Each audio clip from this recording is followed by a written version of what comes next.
From The National, this is Trending Middle East. I'm Yasmin Al-Taji. It's Tuesday, June 24th. Here are today's headlines. Iran attacked the U.S. airbase in Qatar last night in retaliation for U.S. strikes on Iranian nuclear facilities. The Udeid airbase is the largest U.S. airbase in the Middle East. It was evacuated before the attack, and the U.S. confirmed there were no casualties. Qatar condemned Iran's attack and said it reserves the right to respond. The Gulf Cooperation Council, or GCC, and several Arab states joined in condemning the attack. It came as crossfire between Iran and Israel continued to escalate on Monday. Earlier in the day, Israeli Defense Minister Israel Katz had said his army is striking Tehran with, quote, unprecedented force. Here's The National's Thomas Helm with more on what's next from Jerusalem. There have been some indications that Prime Minister Benjamin Netanyahu would prefer the fighting to be wrapped up. On Sunday evening, in a pre-recorded address, he said that Israel is close to achieving all its objectives in Iran, and that he didn't want an open-ended war of attrition with the country. He didn't commit to a timeline, and he also said that Israel was prepared to keep fighting if need be.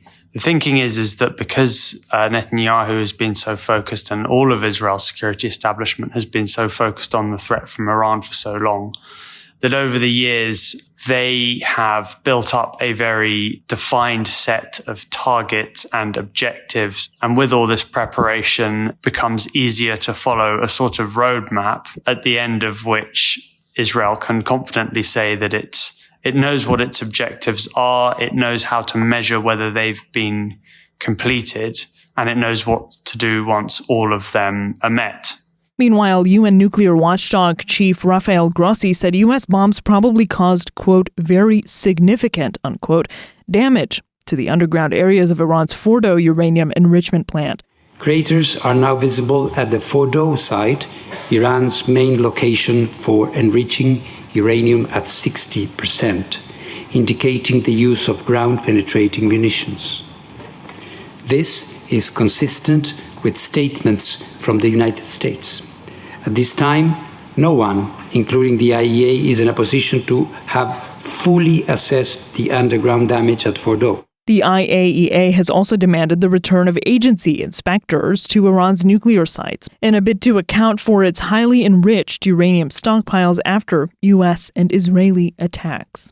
It's important to know that while Netanyahu made this speech, it might have been in part playing to the US. President Donald Trump is very keen for this not to become a long war. So in the rhetorical arena, we might be seeing signs that peace is possible.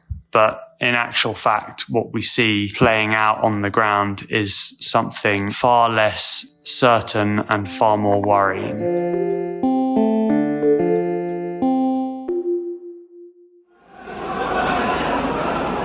An attack on a church in Syria has left the Christian community reeling. Doctors at a hospital treating the wounded have told of chaos and heartbreak after a bomb and gun attack on Mar Elias Church in Damascus killed at least 20 and injured 54. Syrian state media reported that a suicide bomber affiliated with ISIS entered the church in the Duela neighborhood of the capital on Sunday.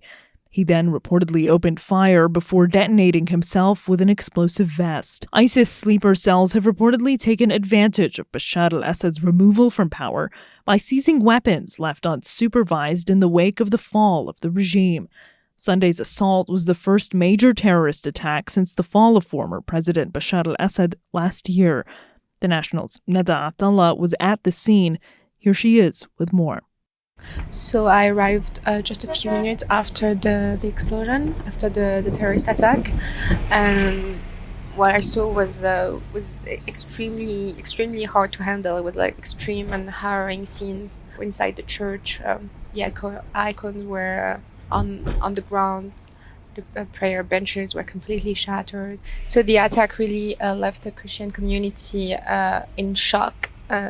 There were people who were deeply traumatized. Syria's Christian community had expressed concern over a possible resurgence of ISIS in Syria at the onset of the lightning offensive that ultimately overthrew the Assad regime in December. I was actually staying at this monastery and actually felt safe. I didn't think that anything could happen. And when I talked to people, they were telling me, like, we're not expecting that, but we're fearing it. And, that was the most feared scenario after the fall of the regime, and it actually happened. And people were also resentful and angry because they were saying that, there was people at the checkpoint were not monitoring enough. So there was like a mix of anger and shock. ISIS had previously overtaken parts of the country between 2014 and 2017. This attack comes as Syria's new authorities seek to win the support of minorities like Christians. Many have expressed distrust towards the government, led by members of what was formerly the Islamist rebel group Hayat Tahrir al-Sham, due to the group's extremist past. Egypt is facing the potential unique implications of a dominant Israel in the case of Iran's defeat in the ongoing conflict. Egypt has been sharply critical of Israel over its war on Iran, but now that the U.S. has joined Israel in the war, calls for Egypt to prepare for the prospect of a dominant Israel have taken on added significance.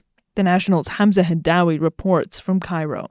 Significantly, the Iran-Israel war broke out at a time when Egypt's own relations with Iran have been rapidly improving in recent months, with the two Muslim nations now discussing cooperation in military and economic fields.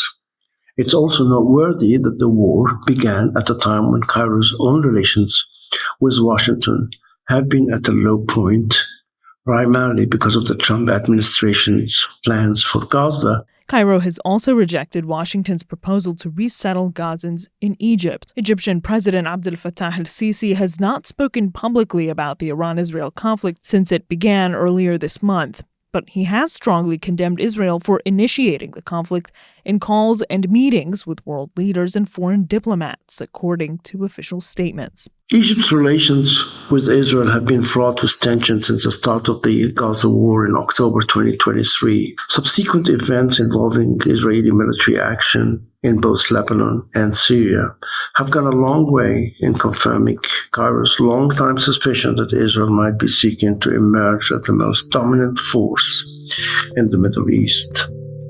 That's all for this morning's headlines. You can get these stories and follow our live coverage of the Iran-Israel conflict and more at our site. Yasmin Al-Taji, The National.